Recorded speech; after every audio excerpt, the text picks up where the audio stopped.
For more now, we welcome in Garrett Nelson, Vice President and Senior Equity Analyst at CFRA Research. A very good morning to you, Garrett. Thanks so much for joining us. I mean, what did you make of this report card this morning? Sure, thanks for having me. This was a very strong release for CarMax. You look, their EPS was up 42% year over year. The beat was really driven by margins. So their gross margin was 50 basis points ahead of consensus. They benefited from much stronger sales volume during the quarter as consumers really pulled forward purchases due to tariff-related fears. So sales were very strong during the quarter. This quarter was spanning March through the end of May. And as we know, the big tariff announcement was in early April. So vehicle buying was very strong. And auto retailers it's a very high fixed cost business. So when you have significantly higher sales volume, that really helps on the margin side. And really that's what the story was. Pick up on that because they're clearly benefiting, as you say, from that pull forward as far as getting ahead of those tariffs. But I'm wondering, sorry to do this, what you think the road lies ahead for this company and whether some of these strong sort of gains that we're seeing as far as consumer trends and appetite is going to be in the rearview mirror now that if we start to see some of that tariff impact. We're very bullish on CarMax. In fact, it's our top pick in auto retail. We raised our rating to strong buy in April because this is basically a used car pure play. And what's happening are consumers are trading down because tariffs are raising the price of new vehicles. And so we see a lot of consumers trading down to the lower priced used vehicle market. And CarMax is a big beneficiary from that. We also think a big driver is, CarMax has always been one of the more tech-savvy auto retailers. And so we think they're realizing productivity improvements from AI, from omni-channel, and digital marketing. And so we think, that's one of the things that's happening under the radar on the margin side that's really helping the company. And you look at where the stock is trading, even with it up about 10% pre-market, the stock is still trading less than half of where it was in late 2021. So we think this is a screaming buy at these levels.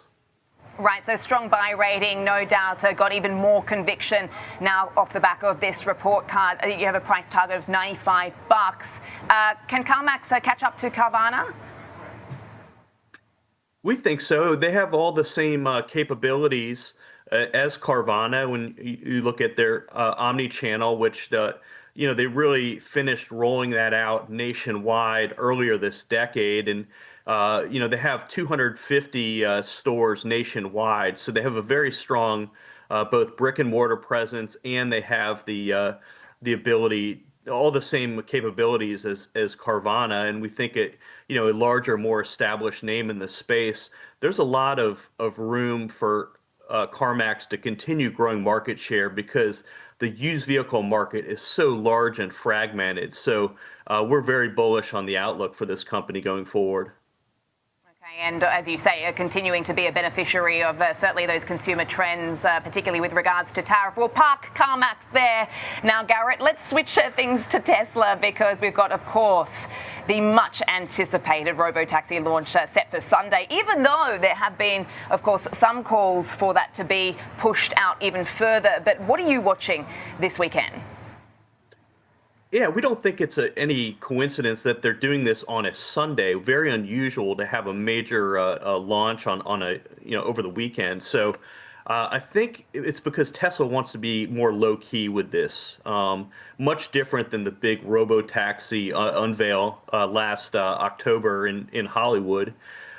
Really, the key here is what happens over the next 3 to 6 months. It's not what happens on Sunday, but really the number of incidents, the number of interventions in terms of full self-driving that Tesla records, and also how their service compares to Waymo. Of course, Waymo has been operating in the Austin market now for some time. So I think the bears are going to say, well, Tesla's not doing anything that Waymo isn't already doing there. But I think you really have to understand that Tesla has significant advantages in terms of cost and scale.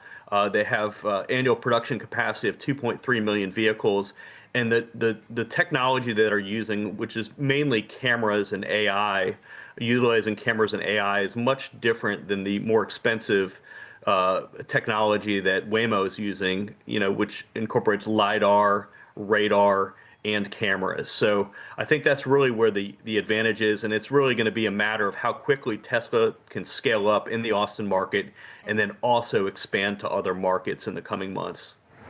Yeah, I suppose it's been a bit of a head scratcher, as you say, that they wanted to keep this a bit more low key, given that, Musk has very much been pinning Tesla's future on the success of the autonomous vehicles. And also investors have been putting a lot of stock, certainly in the future and the hopes around that, but also the humanoids, which we are sort of yet to see. So obviously that's going to be something that is going to be a huge focus, obviously, this Sunday. But this morning, we're also seeing Dan Ives coming out with a 12-month price target, $500, outperform, talking about how the $1 trillion autonomous era begins at Tesla with the launch on Sunday. So pretty bullish right now on this stock.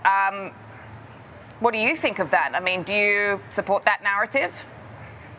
I think you look at the stock, you look at the company's valuation, it's over $1 trillion here, trading north of 100 times our earnings estimate for next year. While we're bullish on the long-term story, there's some really significant near-term headwinds. I think, we're going to be getting Tesla's second quarter deliveries in less than 2 weeks.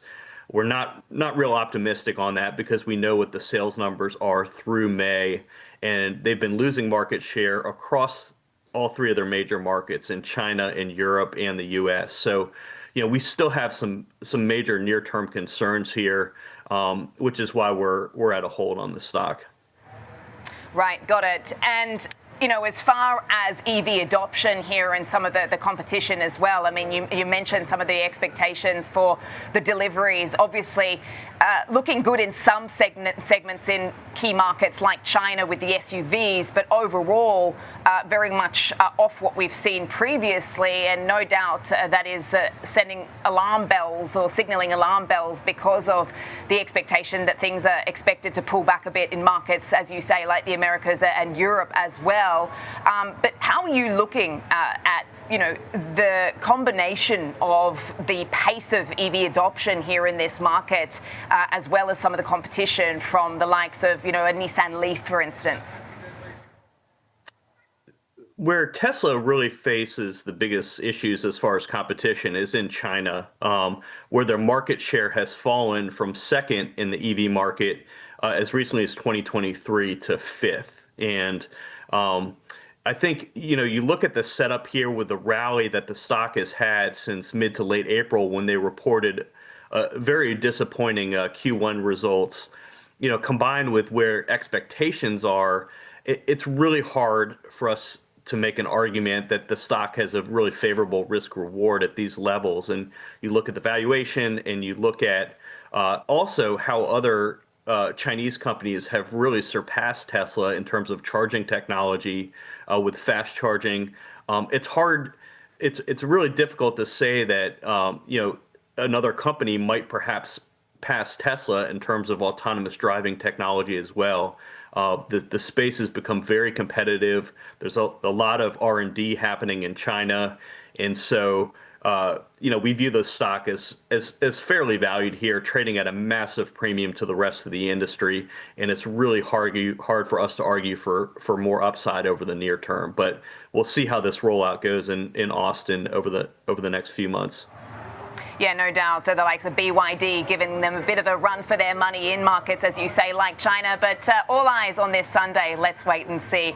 Garrett Nelson, always a pleasure. Thank you so much from CFRA Research.